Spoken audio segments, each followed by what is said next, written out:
Hello everyone, welcome back to the Harshi DSC classes. ఈరోజు మనము ఈ వీడియోలో వచ్చేసి కొన్ని మోస్ట్ ఇంపార్టెంట్ టాపిక్స్ గురించి అయితే డిస్కస్ చేసుకుందాము. సో ప్రీవియస్గా అడిగినటువంటి ప్రాక్టీస్ బిట్స్ కూడా ఈ వీడియోలో చూద్దాము. సో ఈ వీడియోలో డిస్కస్ చేసే టాపిక్స్ వచ్చేసి మనకు ఆర్టీఈ 2009 అండి, అలాగే నెక్స్ట్ ఎన్సిఎఫ్ 2005కు సంబంధించి, నెక్స్ట్ ఐసిటి, అలాగే ఎన్ఈపి 2020 అండి, ఎన్ఈపి 2020. సో ఈ 4 టాపిక్స్కి సంబంధించి ప్రీవియస్గా మనల్ని అడిగినటువంటి క్వశ్చన్స్ అన్ని ఈ వీడియోలో చూద్దాము. సో వీడియో వచ్చేసి స్టార్టింగ్ నుంచి ఎండ్ వరకు చూడండి, చాలా బిట్స్ అయితే కవర్ అవుతాయి. ఫస్ట్ బిట్ చూద్దాము. ఒక ప్రాథమిక పాఠశాలలో 151 మంది పిల్లలు ఉన్నారు. విద్యా హక్కు చట్టము 2009 ప్రకారము ఆ పాఠశాలలో ఉండవలసిన ఉపాధ్యాయుల సంఖ్య అనేసి అడుగుతున్నారండి.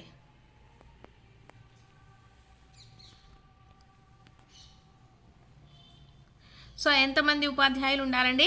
మనకు 151 మంది పిల్లలు ఉంటే, 151 మెంబర్స్ ఉంటే ఒక స్కూల్లో, సో ఎంతమంది ఉపాధ్యాయులు ఉండాలి అంటే 5 వచ్చేసి మనకు ప్రైమరీ టీచర్స్ ఉండాలండి, ప్రాథమిక ఉపాధ్యాయులు. అలాగే ఒక ప్రధాన ఉపాధ్యాయుడు ఉండాలి, ఒక హెడ్ మాస్టర్ ఉండాలి. 5 ప్రైమరీ టీచర్స్ ఉండాలండి, అలాగే ఒక హెడ్ మాస్టర్ ఉంటే సరిపోతుంది. ఎంతమందికి అండి? 151 మంది పిల్లలు ఉంటే. సో నెక్స్ట్ క్వశ్చన్ చూద్దాము. ఎన్సిఎఫ్ 2005 ప్రకారము పిల్లలకు భౌతికంగా అసౌకర్యం కలిగించగల సాధారణ అంశం ఏది అనేసి ఇచ్చారండి. సో ఇక్కడ వచ్చేసి మనకు ఆప్షన్స్లో సంరక్షించే పాఠశాల సిబ్బంది, సో ఇది అసౌకర్యం అనేది కాదు. సమీపంలో పాఠశాల కూడా అసౌకర్యాన్ని కలిగించదు. సౌకర్యవంతమైన టాయిలెట్స్, ఇది కూడా అసౌకర్యం కాదు. సో అసౌకర్యమైనది ఏదండి? బరువైన పుస్తకాల సంచులు. ఆప్షన్ 4 వచ్చేసి right answer. Next question.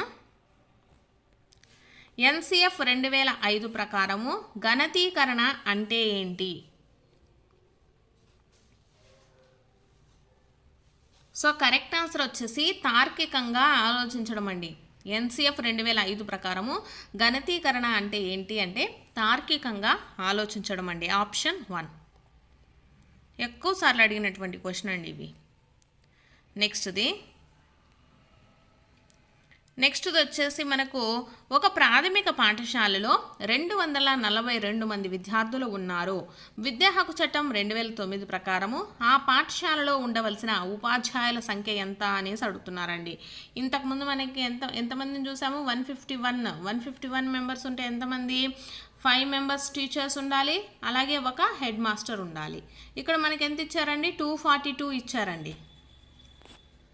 So 242 members ఉంటే మనకు ఎంతమంది ఉపాధ్యాయులు ఉండాలండి? దీనికి 7 టీచర్స్ ఉండాలండి, 7 ఉపాధ్యాయులు ఉండాలి, ఒక ప్రధాన ఉపాధ్యాయుడు ఉంటే సరిపోతుంది. 242 అండి, గుర్తుపెట్టుకోండి. 242 మంది విద్యార్థులు ఉన్నట్లయితే 7 ఉపాధ్యాయులు ఉండాలి, ఒక ప్రధాన ఉపాధ్యాయుడు ఉండాలి. Next question.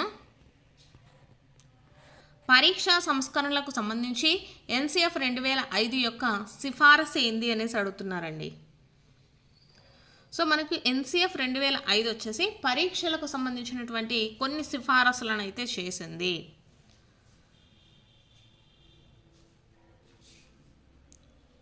సో పరీక్షలకు సంబంధించి ఏంటంటే మౌఖిక పరీక్షలకు ప్రాధాన్యతనివ్వడం అండి. పరీక్షా సంస్కరణలకు సంబంధించి ఎన్సిఎఫ్ 2005 యొక్క సిఫారసు ఏంటి అంటే మౌఖిక పరీక్షలకు ప్రాధాన్యతనివ్వండి అనేసి ఇవ్వడం జరిగిందనమాట. Next question. ఆర్టీఈ చట్టం 2009 ప్రకారము ఒక ప్రాథమిక పాఠశాలలో విద్యార్థులు 98 మంది ఉంటే ఆ ప్రాథమిక పాఠశాలకు కావాల్సిన ఉపాధ్యాయుల సంఖ్య ఎంత అనేసి అడుగుతున్నారండి. 98 మంది ఉన్నట్లయితే ఎంతమంది అండి దీంట్లో ఉండవలసినటువంటి ఉపాధ్యాయులు? మనకు 4 మెంబర్స్ ఉంటే సరిపోతుంది. 98 మంది విద్యార్థులు ఉంటే 4 ఉపాధ్యాయులు సరిపోతుందండి, వీళ్ళకి హెడ్ మాస్టర్ అనే వాళ్ళు ఉండరు. నెక్స్ట్. ఎన్సిఎఫ్ 2005లో 2వ అధ్యాయం దీనిని గూర్చి తెలుపుతుంది అనేసి ఇచ్చారండి.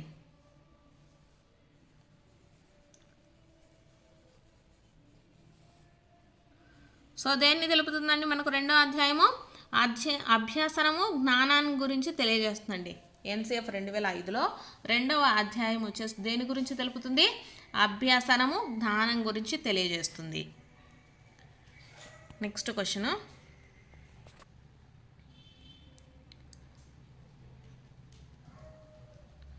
ప్రాథమిక స్థాయిలో ఇంటి పని గూర్చి జాతీయ విద్యా ప్రణాళిక చట్టం 2005 మార్గనిర్దేశం ఏంటి అనేసి అడుగుతున్నారండి. సో ఇక్కడ 2వ తరగతి వారికి 2 గంటల ఇంటి పని, 3వ తరగతి నుండి వారానికి 2 గంటల ఇంటి పని, అన్ని ప్రాథమిక తరగతుల వారికి 2 గంటల ఇంటి పని, లేదా 1వ తరగతి వారికి వారానికి 1 గంట ఇంటి పని అనేసి ఇచ్చారండి.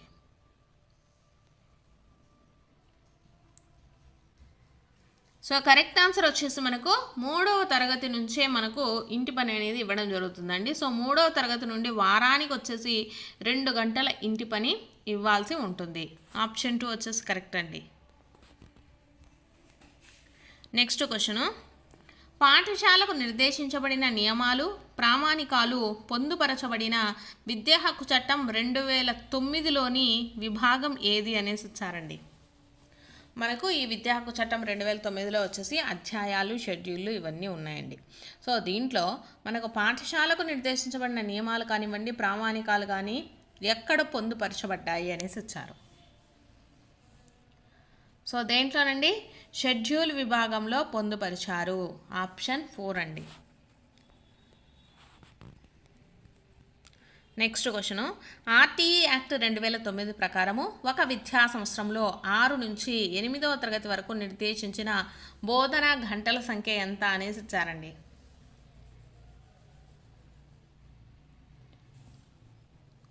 సో ఎన్ని గంటలండి? 6 నుంచి 8వ తరగతి వరకు 1000 గంటలండి. 1000 గంటలు బోధనా సమయము ఉండాలి. నెక్స్ట్ క్వశ్చను, ఎన్సిఎఫ్ 2005లో సంస్థాగత సంస్కరణలు ఈ అధ్యాయంలో చర్చించబడ్డాయి అనేసి ఇచ్చారు. సో ఇవన్నీ కూడా మనకు 5వ అధ్యాయంలో పొందుపరచబడ్డాయండి. సంస్థాగత సంస్కరణలు అన్నీ కూడా మనకు ఎన్సిఎఫ్ 2005లో సంస్థాగత సంస్కరణలు వచ్చేసి ఏ అధ్యాయంలో ఉన్నాయండి? 5వ అధ్యాయంలో ఉన్నాయి. నెక్స్ట్ క్వశ్చన్, విద్యా హక్కు చట్టము 2009 ప్రకారము మనకు 1 నుండి 5 తరగతులకు ఒక విద్యా సంవత్సరంలో బోధనా గంటలు ఎన్ని అనేసి ఇచ్చారండి.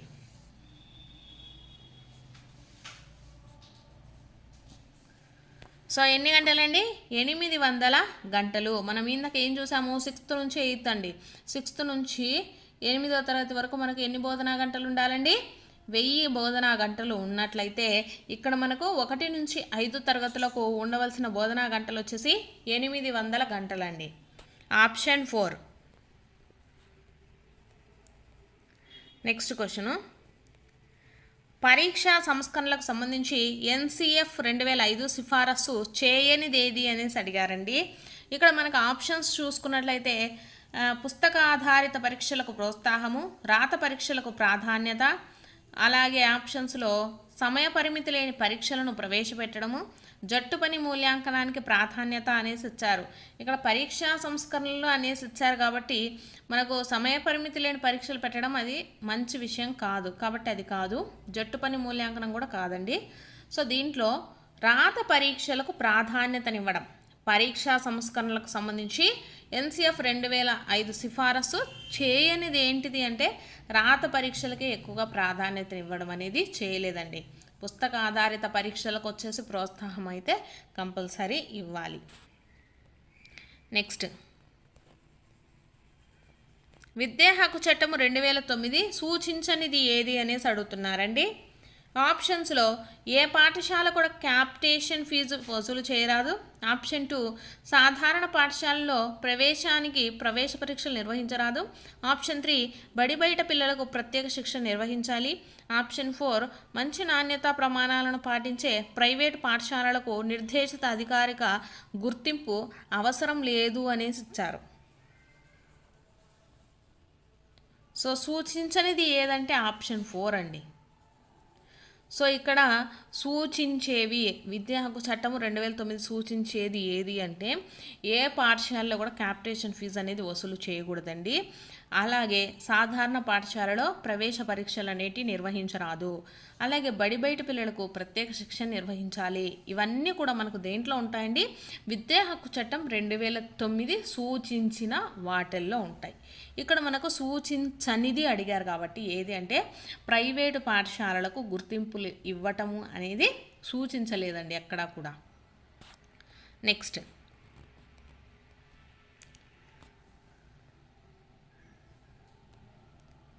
NEP 2020 ఏ సంవత్సరం నాటికి ప్రీ స్కూల్స్ నుంచి సెకండరీ స్థాయి వరకు 100% స్థూల నమోదు నిష్పత్తి లక్ష్యంగా పెట్టుకుంది అనేసి ఇచ్చారండి.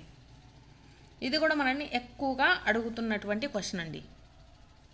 సో ఏ సంవత్సరం నాటికండి, 2030వ సంవత్సరం నాటికి NEP 2020 వచ్చేసి ప్రీ స్కూల్స్ నుంచి సెకండరీ స్థాయి వరకు 100% స్థూల నమోదు నిష్పత్తిని ఎప్పుడు వరకు సాధించాలి, 2030 లోపు సాధించాలి అనేసి పెట్టుకుందండి. నెక్స్ట్ క్వశ్చన్, కంప్యూటర్ స్టోరేజ్ సామర్థ్యంలో 1 కిలోబైట్ అంటే ఏంటి అనేసి ఇచ్చారండి. 1 కిలోబైట్ అంటే ఎంతండి, మనకు 1024 బైట్స్ అండి. 1024 బైట్స్ని ఈక్వల్ టు మనము 1 కిలోబైట్గా చూడడం జరుగుతుంది. 1024 బైట్స్. నెక్స్ట్ క్వశ్చను, NEP 2020 ప్రకారము పాఠశాల విద్య అనేది అనేసి ఇచ్చారండి. సో పాఠశాల విద్య అంటే ఎప్పటి నుంచి ఎప్పటి వరకు ఉంటుంది అని. సో పాఠశాల విద్యని దేన్ని కన్సిడర్ చేస్తారు అంటే పూర్వ ప్రాథమిక స్థాయి నుంచి 12వ తరగతి వరకు కూడా మనకు పాఠశాల విద్యగా కన్సిడర్ చేస్తారండి. NEP 2020 ప్రకారం వచ్చేసి పాఠశాల విద్య అంటే ఏంటంటే పూర్వ ప్రాథమిక స్థాయి నుంచి 12వ తరగతి వరకు మనకు పాఠశాల విద్య. నెక్స్ట్ క్వశ్చను,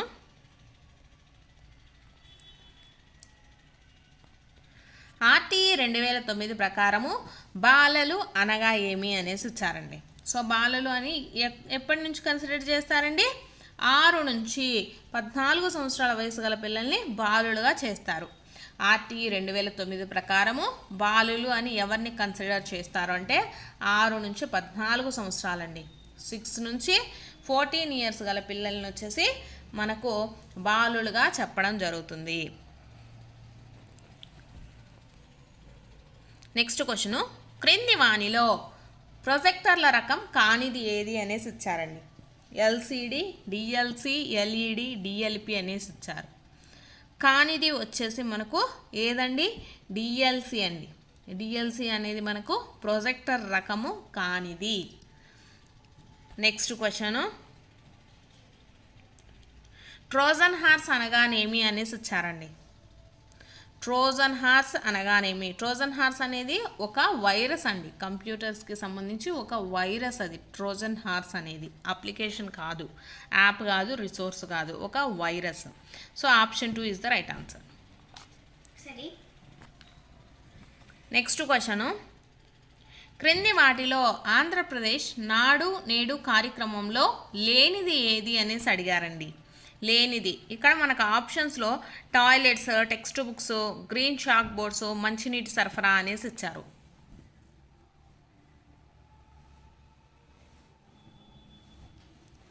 సో నాడు నేడు కార్యక్రమంలో లేనిది వచ్చేసి టెక్స్ట్ బుక్స్ అండి.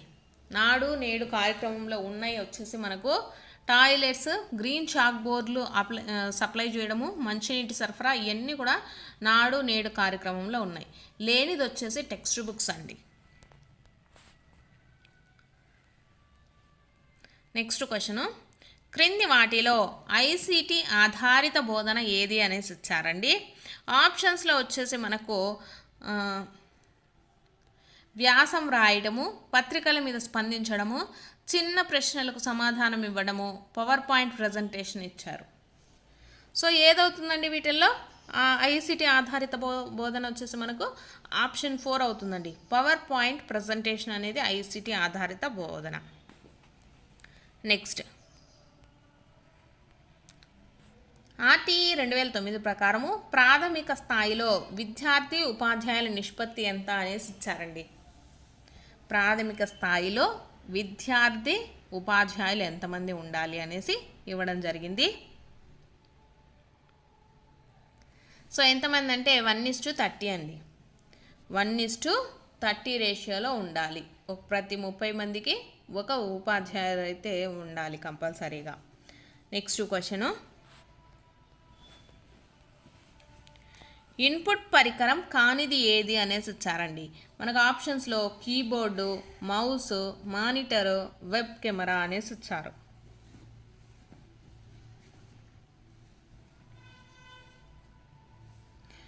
సో కానిది వచ్చేసి మానిటర్ అండి. మానిటర్ మీద మనకు చూపించేది ఏంటిదంటే అవుట్పుట్ అనమాట. సో కాబట్టి అది అవుట్పుట్ పరికరం కింద వస్తుంది. సో ఇన్పుట్ పరికరాలు ఏవండి దీంట్లో చూసుకుంటే కీబోర్డు, మౌసు, వెబ్ కెమెరా ఇవన్నీ కూడా మనకు ఇన్పుట్ పరికరాలు. నెక్స్ట్ క్వశ్చను, NEP 2020 ప్రకారము పాఠశాల స్వరూపము అనేసి ఇచ్చారండి.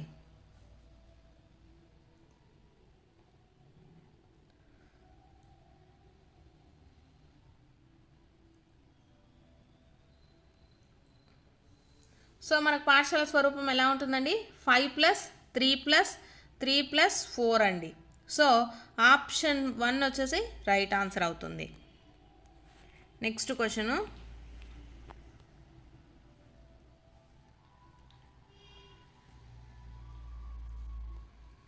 మన ప్రభుత్వం విద్యార్థులకు నిఘంటువును అందించిన పథకం ఏది అనేసి ఇచ్చారండి. ఆప్షన్స్లో విద్యా దీవెన, జీవీకే కిడ్స్, నాడు నేడు, అమ్మఒడి అనేసి ఇచ్చారు. సో విద్యార్థులకు నిఘంటువులను అందించినటువంటి పథకం ఏది అంటే జేవీకే కిడ్స్ అండి. ఆప్షన్ 2. నెక్స్ట్ క్వశ్చన్, సాధారణంగా కంప్యూటర్ మెమరీ చిన్న ఫైల్స్ను ఇలా కొలుస్తారు అనేసి ఇచ్చారండి.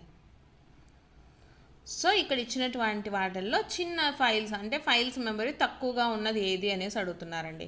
సో కిలోబైట్సే మనకు చిన్నదండి. సాధారణంగా కంప్యూటర్ మెమరీ చిన్న ఫైల్స్ను దేంతో కొలుస్తారంటే కిలోబైట్స్లో కొలుస్తారు. సో ఇవి వచ్చేసి మనకు ఆర్టీఈకి సంబంధించి, అలాగే ఎన్సీఎఫ్కి సంబంధించి, నెక్స్ట్ వచ్చేసి ఎన్ఈపికి సంబంధించినటువంటి ఇంపార్టెంట్ బిట్స్. మీకు కనుక వీడియో నచ్చితే తప్పకుండా లైక్ చేయండి, అలాగే సబ్స్క్రైబ్ కూడా చేసుకోండి. చూద్దామండి, ఈ టాపిక్లో వచ్చేసి మనకు కంపల్సరీ అయితే బిట్ అయితే వచ్చే ఛాన్సెస్ ఉన్నాయి. అలాగే మన ఛానల్లో వచ్చేసి అన్ని సబ్జెక్టులకి సంబంధించినటువంటి కంటెంట్, అలాగే ప్రాక్టీస్ బిట్స్ ఉన్నాయండి. అవి వచ్చేసి మన ఛానల్ నేమ్తో మీరు యూట్యూబ్లో ఓపెన్ చేసిన తర్వాత ఛానల్ ఓపెన్ పేజ్లో వచ్చేసి వీడియోస్ అని ఉంటాయండి. సో ఆ వీడియోస్ అనేవి క్లిక్ చేయడం వల్ల మీకు కంటెంట్ ప్రతి ఒక్కటి కూడా మీకు కనిపిస్తుందండి. చాలామంది వచ్చేసి ఆ క్లాస్ ఎక్కడున్నాయి, ఈ క్లాస్ ఎక్కడున్నాయి అనేసి అడుగుతున్నారు. మీరు ఛానల్ నేమ్ వచ్చేసి యూట్యూబ్లో సెర్చ్ చేయగానే ఛానల్ ఓపెన్ అవుతుంది. ఓపెన్ అయిన తర్వాత దాంట్లో వీడియోస్ అనే ట్యాబ్లో నేను చేసినటువంటి కంటెంట్కి సంబంధించినటువంటి బిట్స్, అలాగే ప్రాక్టీస్ బిట్స్ ప్రతి ఒక్కటి కూడా మీకు కనపడడం అయితే జరుగుతుంది. ఎవరైనా ప్రాక్టీస్ చేయాలనుకుంటే ఆ విధంగా మీరు ఒకసారి యూట్యూబ్లో అయితే సెర్చ్ చేయండి. సో ఈ వీడియోలో మనము విద్యా దృక్పథాలకు సంబంధించినటువంటి ప్రాక్టీస్ బిట్స్ చూద్దాము. ఫస్ట్ క్వశ్చన్ వచ్చేసి ఎన్ఈపి 2020కి చైర్మన్గా ఎవరు వ్యవహరించారు? ఎన్ఈపి 2020కి చైర్మన్గా ఎవరు వ్యవహరించారు? కరెక్ట్ ఆన్సర్ వచ్చేసి కే కస్తూరి రంగన్ అండి. కే కస్తూరి రంగన్. నెక్స్ట్ క్వశ్చన్, భారతదేశాన్ని నిలకడగా ఒక సమాన శక్తివంత జ్ఞాన వ్యవస్థగా మార్చేందుకు దోహదపడే భారతీయ మానవ విలువలపై ఆధారపడిన విద్యా వ్యవస్థ అనేది దేని దృక్పథం? సో కరెక్ట్ ఆన్సర్ వచ్చేసి ఎన్పిఈ 2020 అండి. భారతదేశాన్ని నిలకడగా ఒక సమాన శక్తివంత జ్ఞాన వ్యవస్థగా మార్చేందుకు దోహదపడే భారతీయ మానవ విలువలపైన ఆధారపడిన విద్యా వ్యవస్థ అనేది దేని దృక్పథం అంటే ఎన్పిఈ 2020. నెక్స్ట్ క్వశ్చన్, విద్యారంగ సవాళ్ళు భవిష్యత్తు దృక్పథం అనేది ఏ విధాన నినాదం? విద్యారంగ సవాళ్ళు భవిష్యత్తు దృక్పథం అనేది ఏ విధాన నినాదం అంటే ఎన్పిఈ 1986 అండి. ఎన్పిఈ 1986. నెక్స్ట్ క్వశ్చన్, ఎన్పిఈ అండి ఇది. ఇక్కడ వచ్చేసి ఎన్పిఈ 2020 మౌలిక మార్గదర్శక సూత్రాలలో కానిది ఏది? ఆప్షన్స్, ఫస్ట్ది వచ్చేసి సహకారము, సామూహిక పని వంటి జీవన నైపుణ్యాలు. ఆప్షన్ 2 బోధనలో బోధన శాస్త్రంతో యాంత్రికత. ఆప్షన్ 3 నేర్చుకునే స్థాయిని ఎప్పటికప్పుడు అంచనా వేయడం. ఆప్షన్ 4 బట్టీని నిరుత్సాహము. సో మౌలిక మార్గదర్శకాలలో కానిది ఏది అంటే బోధనలో అలాగే బోధన శాస్త్రంతో యాంత్రికత అనేది మార్గదర్శకం కాదు. నెక్స్ట్ క్వశ్చన్, మొదలియర్ కమిషన్ ప్రతిపాదించినటువంటి విద్యా నిర్మితి. మొదలియర్ కమిషన్ ప్రతిపాదించినటువంటి విద్యా నిర్మితి ఏది అంటే మనకు అప్పట్లో మనకి ఎలా ఉండేదండి, 5+3+4+3, 5+3+4+3. నెక్స్ట్ క్వశ్చన్, ఎన్ఈపి 2020 ద్వారా మానవ వనరుల అభివృద్ధి మంత్రిత్వ శాఖను ఏ శాఖగా పేర్కొంటారు?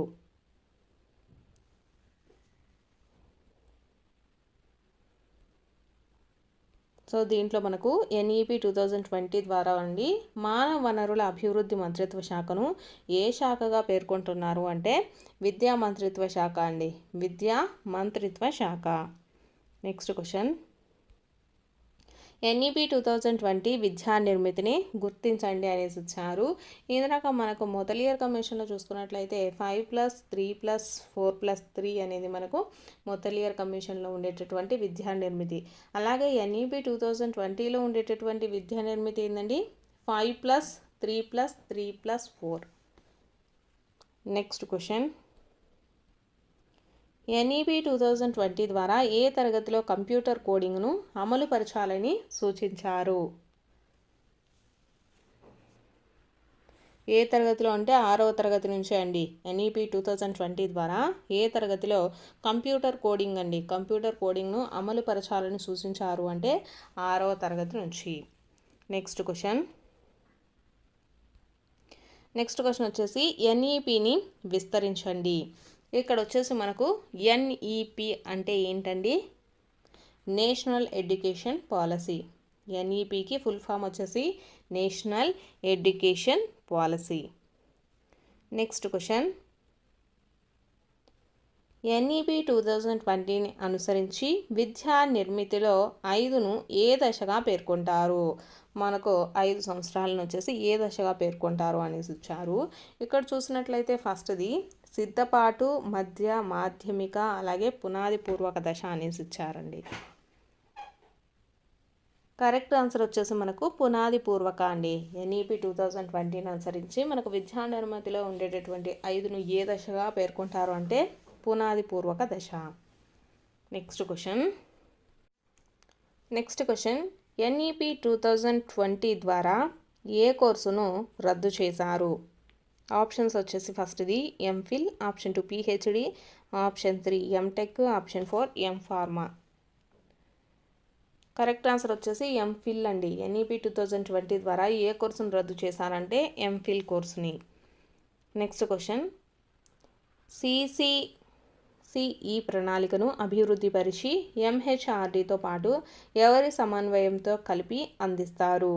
ఇక్కడ ఆప్షన్స్ చూసుకున్నట్లయితే ఫస్ట్ది అభివృద్ధి శాఖ శ్రీ అలాగే శిశు సంక్షేమ శాఖ, ఆప్షన్ 2 ఆరోగ్య కుటుంబ సంక్షేమ శాఖ, ఆప్షన్ 3 ఆదివాసీ వ్యవహారాల శాఖ, ఆప్షన్ 4 పైవన్నీ అనేసి ఇచ్చారండి. కరెక్ట్ ఆన్సర్ వచ్చేసి ఆప్షన్ 4 పైవన్నీ అండి. ఇక్కడ సిసిసిఈ ప్రణాళికను అభివృద్ధి పరిచి ఎంహెచ్ఆర్డితో పాటు ఎవరి సమన్వయంతో కలిపి అందిస్తారు అంటే ఇక్కడ ఉండేటటువంటి అభివృద్ధి శాఖకు సంబంధించి శిశు సంక్షేమ శాఖ అలాగే ఆరోగ్య కుటుంబ సంక్షేమ శాఖ, ఆదివాసీ వ్యవహారాల శాఖ ఇవన్నీ కూడా మనకు అందించడం జరుగుతుంది. నెక్స్ట్ క్వశ్చన్, త్వరలో అమలు కానున్న ప్రధానమంత్రి పోషక్ ఏ తరగతి పిల్లల నుంచి వర్తింపజేయాలనే ప్రతిపాదన ఉంది? ప్రధానమంత్రి పోషక్ అండి. ప్రధానమంత్రి పోషక్ అనేటటువంటి పథకాన్ని ఏ తరగతి పిల్లల నుంచి వర్తింపజేయాలనేటటువంటి ప్రతిపాదన ఉంది అంటే మనకు వచ్చేసి పునాది పూర్వక దశ అండి. పునాది పూర్వక దశ నుంచి.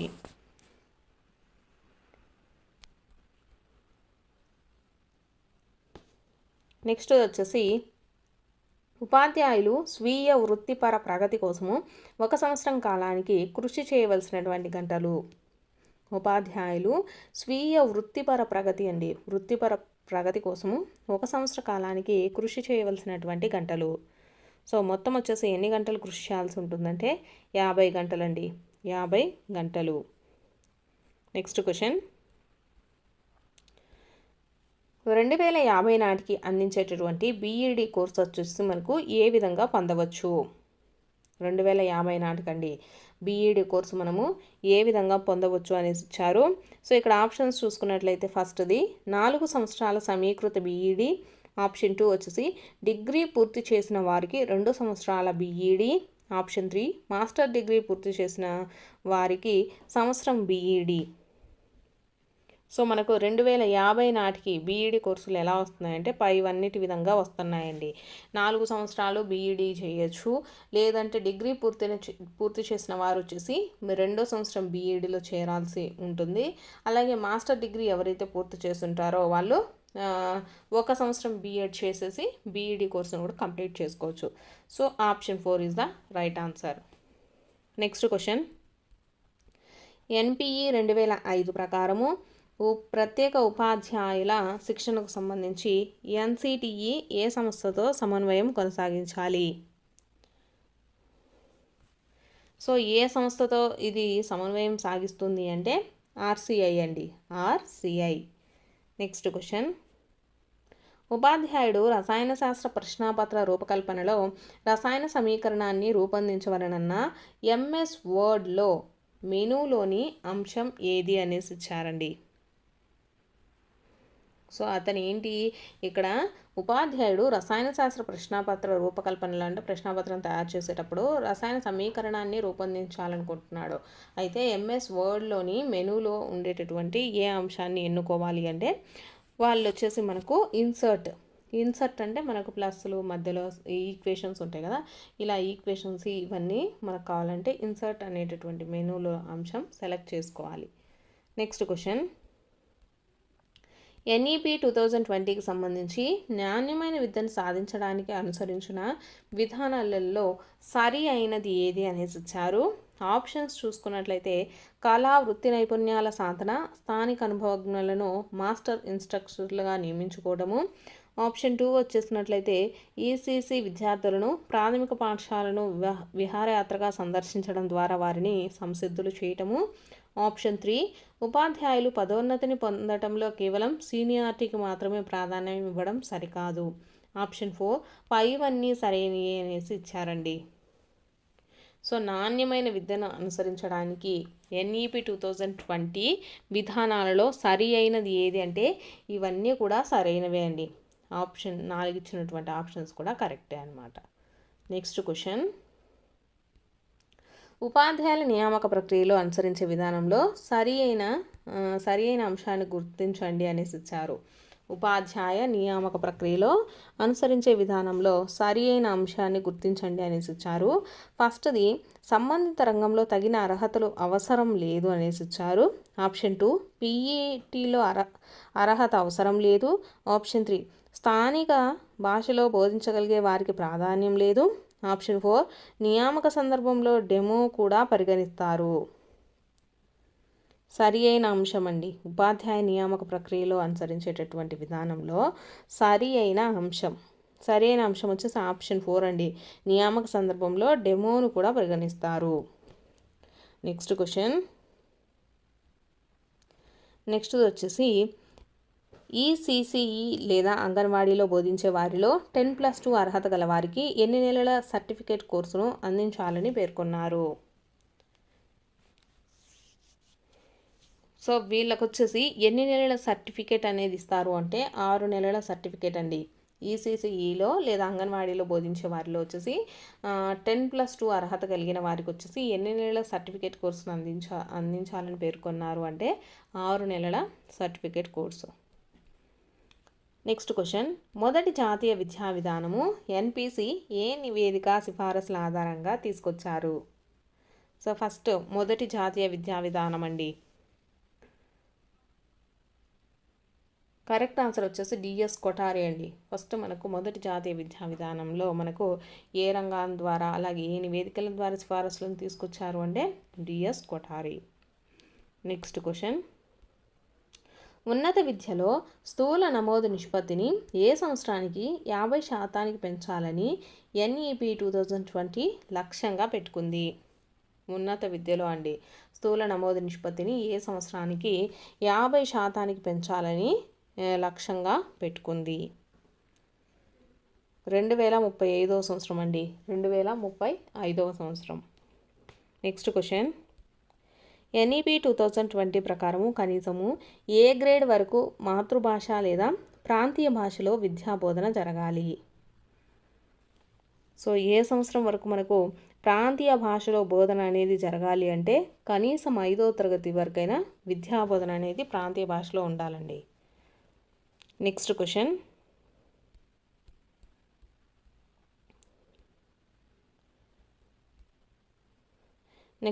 వచ్చేసి NEP 2020ని అనుసరించి ECCEలు అన్ని ప్రాంతాలలో అందుబాటులో లేకపోవడం వల్ల 1వ తరగతి పిల్లలకు ఎన్ని నెలలు తాత్కాలిక స్కూల్ ప్రీ ప్యాటరేటరీ మాడ్యూల్స్ను రూపొందిస్తారు? సో వీళ్ళకి వచ్చేసి ఎప్పటి వరకు ఇస్తారంటే 3 నెలలు అండి. 3 నెలలు వీళ్ళకి ట్రైనింగ్ వాటికి సంబంధించినటువంటి అన్ని మాడ్యూల్స్ను వీళ్ళకు చూపించడం అయితే జరుగుతుందన్నమాట. NEP 2020ని అనుసరించి ECCEలు అన్ని ప్రాంతాల్లో అందుబాటు లేక అంటే అంగన్వాడీలు ఇవన్నీ ఉండవు కదా, లేకపోవడం వల్ల 1వ తరగతి పిల్లలకు ఎన్ని నెలల తాత్కాలిక స్కూల్ ప్రిపరేటరీ మాడ్యూల్స్ను రూపొందిస్తారు అంటే 3 నెలలండి. నెక్స్ట్ క్వశ్చన్, NEP 2020ని అనుసరించి సరి అయిన ప్రవచనం ఏది అనేసి వచ్చారు. ఆప్షన్ ఫస్ట్ వచ్చేసి విద్యను అందుబాటులో చేయడము, ఆప్షన్ 2 నాణ్యతతో కూడిన విద్య, ఆప్షన్ 3 జవాబుదారీతనము, ఆప్షన్ 4 పైవన్నీ. సో కరెక్ట్ ఆన్సర్ వచ్చేసి పైవన్నీ అండి. NEP 2020ని అనుసరించి సరి అయిన ప్రవచనాలు వచ్చేసి విద్య అందుబాటు, నాణ్యతతో కూడిన విద్య, అలాగే జవాబుదారీతనము. నెక్స్ట్ క్వశ్చన్, విద్యార్థి సామర్థ్యానికి ప్రతీకగా నిలిచే ప్రతి అంశాన్ని ఫోల్డర్లో నమోదు చేసి నిర్మాణాత్మక మూల్యాంకనాన్ని కంప్యూటర్ సహాయంతో వినియోగించడాన్ని ఏమంటారు? విద్యార్థి సామర్థ్యాన్ని అండి ప్రతీకగా నిలిచే ప్రతి అంశాన్ని కూడా ఫోల్డర్లో నమోదు చేసి నిర్మాణాత్మక మూల్యాంకనాన్ని కంప్యూటర్ సహాయంతో వినియోగించడాన్ని ఏమంటారు? పోర్ట్ఫోలియో అంటారండి. పోర్ట్ఫోలియో. నెక్స్ట్ క్వశ్చన్ వచ్చేసి NPI CTSE 2012కి సంబంధించి సరికాని అంశం ఏది అనేసి ఇచ్చారు. ఆప్షన్ 1 వచ్చేసి ICT సమాజానికి తగిన వాతావరణాన్ని కల్పించడం, ఆప్షన్ 2 జాతి నిర్మాణానికి తోడ్పడే విధంగా ICT సమాజం, ఆప్షన్ 3 వచ్చేసి ICTని విద్య కోసం సమర్థవంతంగా వినియోగించడం, ఆప్షన్ 4 ICT సాధనాలు ఉచితంగా అందుబాటులోకి తేకపోవటము. దీనిది సరికాని అంశం ఏది అనేసి అడుగుతున్నారండి. సరికానిది వచ్చేసి ఆప్షన్ 4 అండి. ఇక్కడ ఇచ్చినటువంటి 3 ఆప్షన్స్ కరెక్టే. ఇక్కడ ICT సమాజానికి తగిన వాతావరణాన్ని కల్పించడము కూడా కరెక్టు, జాతి నిర్మాణానికి తోడ్పడే విధంగా ICT సమాజము, ICTని విద్య కోసం సమర్థవంతంగా వినియోగించడం. సో సరికానిది ఆప్షన్ 4. నెక్స్ట్ క్వశ్చన్, అమ్మఒడి ద్వారా ప్రధానోపాధ్యాయుని ఖాతాలోనికి వచ్చి చేరిన నిధులను వేరొకరు ICT సాయంతో దొంగలించడం అనేది ఏ రకమైన సైబర్ నేరము? ఇక్కడ ఆప్షన్స్ చూసుకున్నట్లయితే ఫస్ట్ది virus, option 2 hacking, option 3 piracy, option 4 గ్రంథ చౌర్యము అనేసి ఇచ్చారండి. సో కరెక్ట్ ఆన్సర్ ఏమవుతుందండి? హ్యాకింగ్ అండి. హ్యాకింగ్ అనేసి పిలుస్తారు. మనకు కంప్యూటర్కి సంబంధించినటువంటి ఏవైనా డేటాను మనం దొంగలించినట్లయితే దాన్ని ఏమంటాము? హ్యాకింగ్ అనేసి పిలుస్తాము. నెక్స్ట్ క్వశ్చన్ వచ్చేసి రెబ్కా ఆల్బర్ట్ సూచించిన స్కాఫోల్డింగ్ వ్యూహాలలో మొదటి అంశం ఏది? రెబ్కా ఆల్బర్ట్ సూచించిన స్కాఫోల్డింగ్ వ్యూహాలలో మొదటి అంశం అండి. ఇక్కడ ఆప్షన్స్ వచ్చేసి ఫస్ట్ది ప్రశ్నలు అడగటం, ఆప్షన్ 2 ICT సాధనాలను వినియోగించడం, ఆప్షన్ 3 విరామము, ఆప్షన్ 4 చూపిస్తూ చెప్పడం అనేసి ఇచ్చారండి. వ్యూహాలలో మొదటి స్కఫోల్డింగ్ వ్యూహాలలో మొదటి అంశం వచ్చేసి చూపిస్తూ చెప్పడం అండి. చూపిస్తూ చెప్పడం. ఆప్షన్ 4 వచ్చేసి కరెక్ట్ ఆన్సర్. ఈ సన్నివేశంలో 2 లేక అంతకంటే ఎక్కువ క్షరాల మధ్య సంబంధాన్ని కనుక్కోవడం ఈ పద్ధతిగా చెప్పవచ్చు. ఆప్షన్స్ ఫస్ట్ది వచ్చేసి ప్రయోగ పద్ధతి, ఆప్షన్ 2 నిగమన పద్ధతి, ఆప్షన్ 3 వచ్చేసి ఆగమన పద్ధతి, ఆప్షన్ 4 కోరిలేషన్ పద్ధతి. సో కరెక్ట్ ఆన్సర్ వచ్చేసి ప్రయోగ పద్ధతి ద్వారా అండి. నియంత్రిత క్వశ్చన్ చూడండి సరిగ్గా. నియంత్రిత సన్నివేశంలో 2 లేదా అంతకంటే ఎక్కువ క్షరాల మధ్య వచ్చేసి సంబంధాన్ని కనుక్కోవడము ఈ పద్ధతిగా చెప్పవచ్చు అంటే ప్రయోగ పద్ధతి ద్వారా. నెక్స్ట్ సెకండ్ బిట్ చూద్దాం. ఒకే కుటుంబానికి చెందిన సునీల్ 9 నెలలకు నడవడం ప్రారంభిస్తే అనిల్ వచ్చేసి 12 నెలలకు నడవడం ప్రారంభించాడు. పై సంఘటన ఏ వికాస నియమాన్ని సమర్థిస్తుంది? ఆప్షన్స్ ఫస్ట్ వచ్చేసి వికాసం అవిచ్ఛిన్నంగా సాగుతుంది, ఆప్షన్ 2 వికాసంలో వైయక్తిక భేదాలు ఉంటాయి, ఆప్షన్ 3 వచ్చేసి వికాసం ఒక పరస్పర చర్య, ఆప్షన్ 4 వికాసాన్ని ప్రాగుప్తీకరించవచ్చు. మనకు ఈ వికాస దశలకు సంబంధించి కంపల్సరీ అయితే బిట్ ఉంటుందండి. కంపల్సరీగా ఈ టాపిక్ను వచ్చేసి క్లియర్గా అయితే చదువుకోండి. అలాగే వీడియో చూస్తున్న వాళ్ళు వీడియో నచ్చినట్లయితే తప్పకుండా లైక్ చేసి సబ్స్క్రైబ్ చేసుకోండి. ప్రతిరోజు కూడా మనకు తెలంగాణ టెట్కి సంబంధించి మీకు మోర్ ఇన్ఫర్మేషన్ అలాగే వీడియోస్ కూడా అప్లోడ్ చేయడం జరుగుతుంది. సో కరెక్ట్ ఆన్సర్ వచ్చేసి ఆప్షన్ 2 అండి. వికాసంలో మనకు వైయక్తిక భేదాలు అనేటివి ఉంటాయన్నమాట. ఒకరు ఒక్కొక్క ఏజ్కి వచ్చేసరికి చేశారు కదా అని ఇంకొకరు కూడా చేస్తారు అనేసి అయితే మనకు కన్ఫామ్గా అయితే చెప్పలేము. కాబట్టి మనకు వికాసంలో ఏమేమి ఉంటాయంటే వైయక్తిక భేదాలు అనేటివి ఉంటాయి. నెక్స్ట్ వచ్చేసి వ్యక్తి తన అనుభవాలను ఆలోచనలను తనంతట తానే పరిశీలించుకొని వివరించే పద్ధతి. ఆప్షన్స్ ఫస్ట్ వచ్చేసి అంతఃపరీక్షణ, ఆప్షన్ 2 ప్రయోగ, ఆప్షన్ 3 పరిశీలన, ఆప్షన్ 4 వ్యక్తి చరిత్ర అధ్యయన. సో మనకు కరెక్ట్ ఆన్సర్ వచ్చేసి ఆప్షన్ 1 అండి. అంతఃపరీక్షణ. ఇక్కడ వచ్చేసి వ్యక్తి తన అనుభవాలను ఆలోచనలను తనంతట తానే పరిశీలించుకొని వివరించే పద్ధతి ఏంటి? అంతఃపరీక్షణ పద్ధతి. నెక్స్ట్ వచ్చేసి ప్యూబర్టస్ అనే పదము డాష్ భాషా పదము. ఆప్షన్ ఫస్ట్ వచ్చేసి Greek, option 2 French, option 3 Latin, option 4 Germany.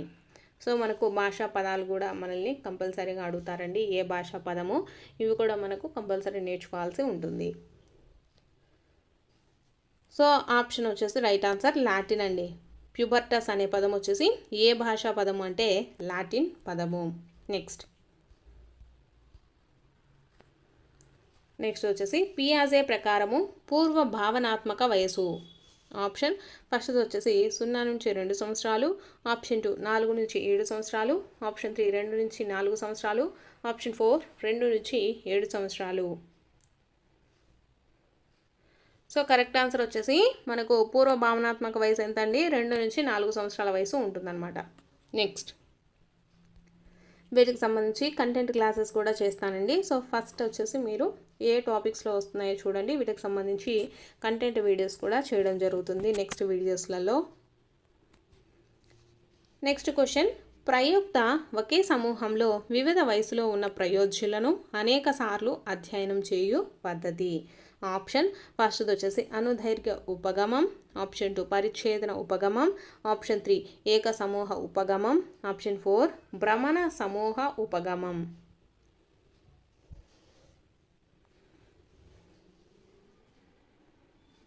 So correct answer వచ్చేసి అనుదైర్ఘ్య ఉపగమం అండి. ప్రయోక్త వచ్చేసి ఒకే సమూహంలో వివిధ వయసులో ఉన్న ప్రయోజ్యులను, అంటే ఒక సమూహంలో వచ్చేసి చాలా ఏజ్డ్, అంటే కొందరు వచ్చేసి 10 years, కొందరు 20 years, కొంతమంది 15 years, కొంతమంది 60 years ఇలా ఉంటారు కదా.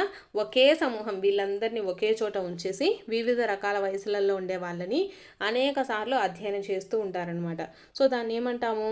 అనుదైర్ఘ్య ఉపగమం. నెక్స్ట్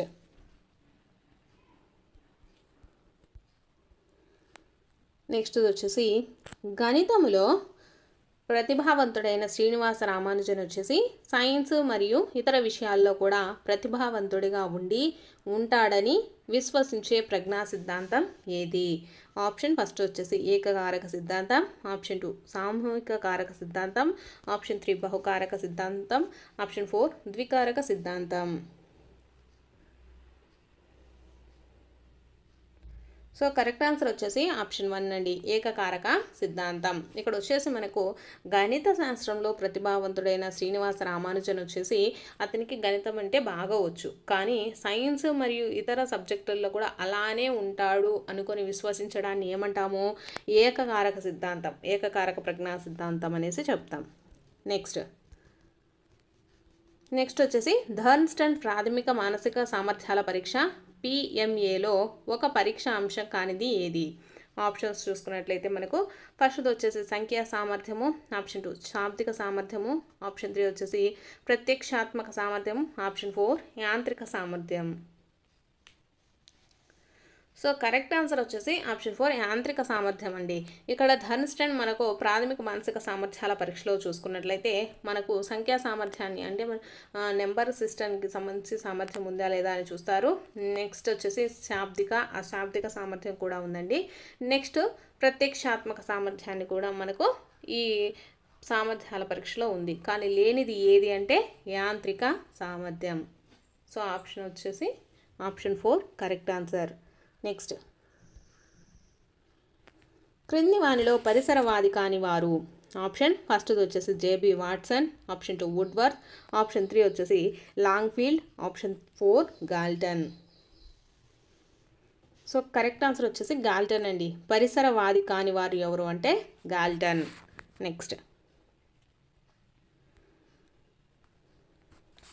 నెక్స్ట్ వచ్చేసి ఒక ఉపాధ్యాయుడు తన ప్రధానోపాధ్యాయునిపై ఉన్న కోపాన్ని తరగతి గదిలోని పిల్లలపై చూపించడం అనేది?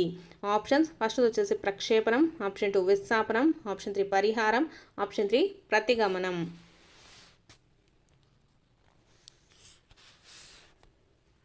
సో మనకి కరెక్ట్ ఆన్సర్ వచ్చేసి విస్థాపనం అండి. ఉపాధ్యాయుడు వచ్చేసి తన ప్రధానోపాధ్యాయునిపై ఉన్న కోపాన్ని తరగతి గదిలోని పిల్లలకు చూపించడం, అంటే ఒకరి మీద ఉన్న కోపం ఇంకొకరి మీద చూపిస్తే దాన్ని ఏమంటాం మనము? విస్థాపనం అనేసి చెప్తామండి.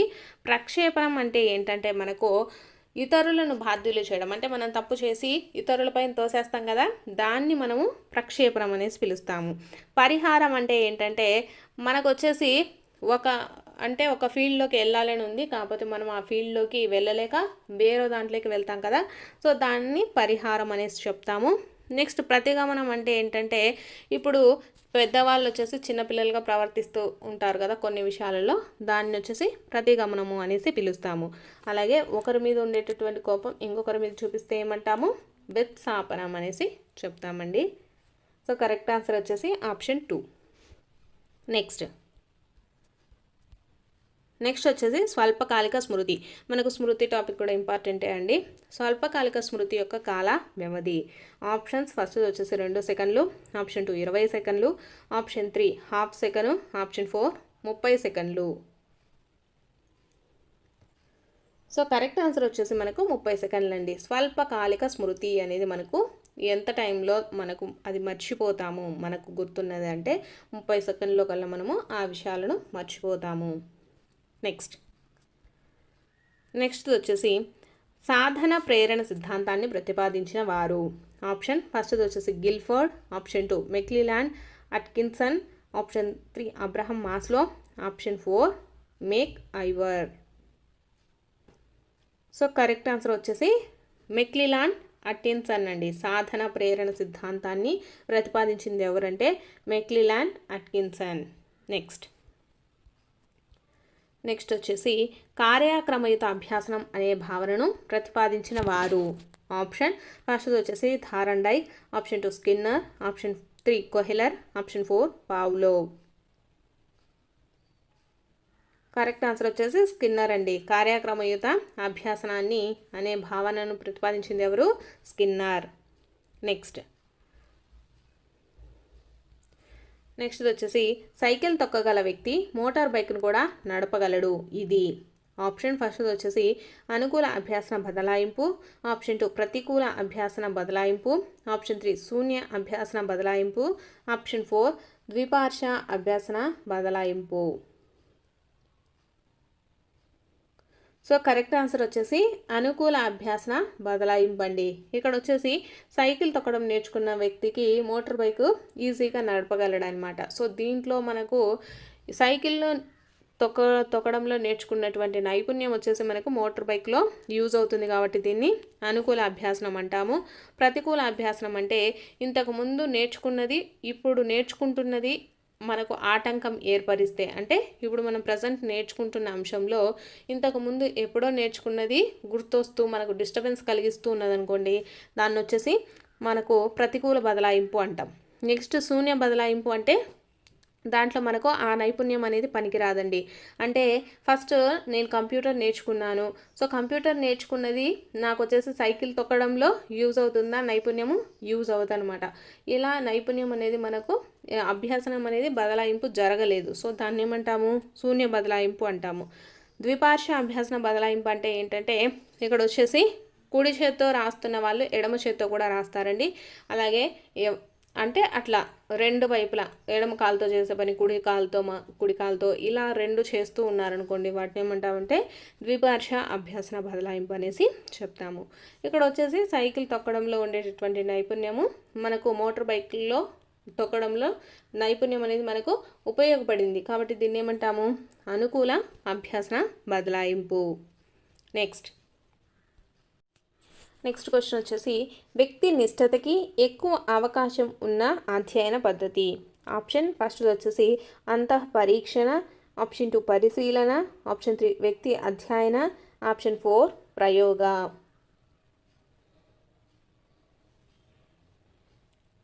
సో కరెక్ట్ ఆన్సర్ వచ్చేసి అంతఃపరీక్షణ అండి. వ్యక్తి నిష్ఠతకి ఎక్కువ అవకాశం ఉన్న అధ్యయన పద్ధతి అంతఃపరీక్షణ. అంటే తనకై తాను తెలుసుకుంటే దానికి ఎక్కువగా అంటే ఎక్కువ సేపు అనేది గుర్తుంటుంది, అంటే ఎక్కువ కాలం అనేది గుర్తుంటుంది అనమాట. మనము ఊరికే అలా నేర్చుకొని వదిలేయడం వల్ల ఏంటంటే గుర్తుండదు. అంతఃపరీక్షణ అంటే మనకు దాన్ని డీప్గా నేర్చుకోగలిగి దాని మీద ఇంట్రెస్ట్ ఉండి అంత నేర్చుకుంటేనే మనకు దానికి నిష్ఠత అనేది ఉంటుందన్నమాట ఆ కంటెంట్కి. సో వ్యక్తి యొక్క నిష్ఠతకి ఎక్కువ అవకాశం ఉన్న అధ్యయన పద్ధతి ఇది అంతఃపరీక్షణ పద్ధతి. నెక్స్ట్ వచ్చేసి శిశువులలో పెరుగుదల హార్మోను కార్టిస్టాల్ సరిగ్గా విడుదల కాకపోతే సంభవించే వైకల్యం. ఆప్షన్ ఫస్ట్ వచ్చేసి మందబుద్ధిత్వం, ఆప్షన్ 2 ప్రజ్ఞాలోపము, ఆప్షన్ 3 మానసిక రుగ్మత, ఆప్షన్ 4 మరగుజ్జుతనము. సో కరెక్ట్ ఆన్సర్ వచ్చేసి ఆప్షన్ 4 అండి. మరగుజ్జుతనం అనేది ఏర్పడుతుంది. శిశువులో వచ్చేసి పెరుగుదల హార్మోను మనకు కార్టిస్టాల్ అనేది సరిగ్గా విడుదల కాకపోతే ఏమవుతుందంటే మరగుజ్జులుగా ఉంటారన్నమాట. నెక్స్ట్ వచ్చేసి ఒక వ్యక్తి తన బలాలను బలహీనతలను గ్రహించగలిగే సామర్థ్యమును డాష్ ప్రజ్ఞ అనొచ్చు. ఆప్షన్స్ ఫస్ట్ వచ్చేసి వ్యక్తంతర్గత ప్రజ్ఞ, ఆప్షన్ 2 వ్యక్తి అంతర ప్రజ్ఞ, ఆప్షన్ 3 సాంఘిక ప్రజ్ఞ, ఆప్షన్ 4 అమూర్త ప్రజ్ఞ. సో కరెక్ట్ ఆన్సర్ వచ్చేసి వ్యక్తి అంతర్గత అండి. ఒక వ్యక్తి యొక్క బలాలు బలహీనతలను ఎవరు తెలుస్తారంటే అంతర్గతంగా ఆ వ్యక్తి ఏంటి అనేది తెలిసిన వాళ్ళకు మాత్రమే మనకు తెలుస్తుందన్నమాట. మనకు బయటికి కనిపించేది ఏంటంటే వ్యక్త్యంతర అండి. ఇక్కడ బలహీనతలు వచ్చేసి మనకు ఎవరికి కనిపిస్తాయి? ఎవరికంటే వ్యక్తి అంతర్గతంగా వాళ్ళ గురించి క్లియర్గా తెలిసిన వాళ్ళకి మాత్రమే తెలుస్తాయి అన్నమాట. సో ఒక వ్యక్తి యొక్క తన బలాలను బలహీనతలను గ్రహించగలిగే సామర్థ్యం ఏంటి? వ్యక్తి అంతర్గత ప్రజ్ఞ. నెక్స్ట్ ఒక కొత్త ఊహను కానీ వస్తువును కానీ ఉత్పత్తి చేసే ప్రక్రియ. ఆప్షన్ ఫస్ట్ వచ్చేసి ప్రజ్ఞ, ఆప్షన్ 2 సహజ సామర్థ్యము, ఆప్షన్ 3 సృజనాత్మకత, ఆప్షన్ 4 స్వైర కల్పన. సో కరెక్ట్ ఆన్సర్ వచ్చేసి ఆప్షన్ 3 సృజనాత్మకత అండి. ఒక కొత్త ఊహను కానీ వస్తువును కానీ ఉత్పత్తి చేస్తే దాన్ని ఏమంటాము?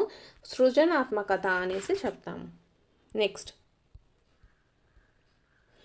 వచ్చేసి ఒక వ్యక్తి అఘాతానికి గురి అయినప్పుడు గత జీవితాన్ని మర్చిపోయి వేరో ప్రదేశానికి వెళ్ళి కొత్త జీవితాన్ని ప్రారంభించడాన్ని ఇలా అంటారు. ఆప్షన్ ఫస్ట్ది వచ్చేసి దమనము, option 2 amnesia, option 3 fugue, option 4 అవరోధము. సో కరెక్ట్ ఆన్సర్ వచ్చేసి ఫ్యూగ్ అండి. ఒక వ్యక్తి వచ్చేసి అఘాతానికి గురి అయినప్పుడు, అంటే ఏమైనా యాక్సిడెంట్స్ ఇలాంటివి జరిగినప్పుడు వాళ్ళు వచ్చేసి వాళ్ళ గతాన్ని మర్చిపోతూ ఉంటారు కదా, మర్చిపోయి వాళ్ళు వేరే ప్రదేశానికి వెళ్ళి కొత్తగా జీవిస్తూ ఉంటారనమాట. సో అలాంటి దాన్ని ఏమంటామంటే ఫ్యూగ్ అనేసి పిలుస్తాము. నెక్స్ట్, దత్తాంశ సమూహానికి ప్రాతినిధ్యం వహించే విలువను ఇలా అంటారు. ఆప్షన్ ఫస్ట్ వచ్చేసి కేంద్రీయ ప్రవృత్తి మాపనము, ఆప్షన్ 2 పౌనఃపున్యము, ఆప్షన్ 3 తరగతి అంతరం, ఆప్షన్ 4 వ్యాప్తి. సో కరెక్ట్ ఆన్సర్ వచ్చేసి ఆప్షన్ 1 అండి, కేంద్రీయ ప్రవృత్తి మాపనము. దత్తాంశ సమూహానికి వచ్చేసి ప్రాతినిధ్యం వహించే విలువలను ఏమంటాము అంటే కేంద్రీయ ప్రవృత్తి మాపనం. నెక్స్ట్, మానసిక వయసు అనే పదాన్ని మొదట పరిచయం చేసిన వారు. ఆప్షన్ ఫస్ట్ వచ్చేసి Thorndike, option 2 Alfred Binet, option 3 Guilford, option 4 Thurstone. So correct answer వచ్చేసి ఆల్ఫ్రెడ్ బినే అండి. మానసిక వయసు అనేటటువంటి పదాన్ని మొదట పరిచయం చేసింది ఎవరు అంటే ఆల్ఫ్రెడ్ బినే. నెక్స్ట్ క్వశ్చన్ వచ్చేసి కింది దశ బూర్నర్ సంజ్ఞానాత్మక వికాస సిద్ధాంతంలో భాగం కాదు. ఆప్షన్ ఫస్ట్ వచ్చేసి క్రియాత్మక దశ, ఆప్షన్ 2 వచ్చేసి చిత్ర ప్రతిమ పద్ధతి, ఆప్షన్ 3 విశ్లేషణాత్మక పద్ధతి, ఆప్షన్ 4 ప్రతీకాత్మక పద్ధతి. సో కరెక్ట్ ఆన్సర్ వచ్చేసి ఆప్షన్ 3 అండి, విశ్లేషణాత్మక పద్ధతి. క్రింది దశలో బ్రూనర్ సంజ్ఞానాత్మక వికాస సిద్ధాంతంలో భాగం కానిది ఏది అంటే విశ్లేషణాత్మక పద్ధతి. నెక్స్ట్, నేర్చుకోవడంలో పిల్లలు ఎలా వెనుకబడతారు? పుస్తక రచయిత ఎవరు? ఆప్షన్ ఫస్ట్ వచ్చేసి జాన్ హాల్ట్, ఆప్షన్ 2 వచ్చేసి John Dewey, option 3 Makarenko, option 4 A S Neill. Correct answer వచ్చేసి జాన్ హాల్ట్ అండి. నేర్చుకోవడంలో పిల్లలు ఎలా వెనుకబడతారు అనేటటువంటి పుస్తక రచయిత ఎవరు అంటే జాన్ హాల్ట్. నెక్స్ట్ వచ్చేసి క్రింది వానిలో విద్యార్థి కేంద్రీకృత పద్ధతి కానిది. ఆప్షన్ ఫస్ట్ వచ్చేసి ప్రదర్శన పద్ధతి, ఆప్షన్ 2 సమస్య పరిష్కార పద్ధతి, ఆప్షన్ 3 అన్వేషణ పద్ధతి, ఆప్షన్ 4 ప్రకల్పన పద్ధతి.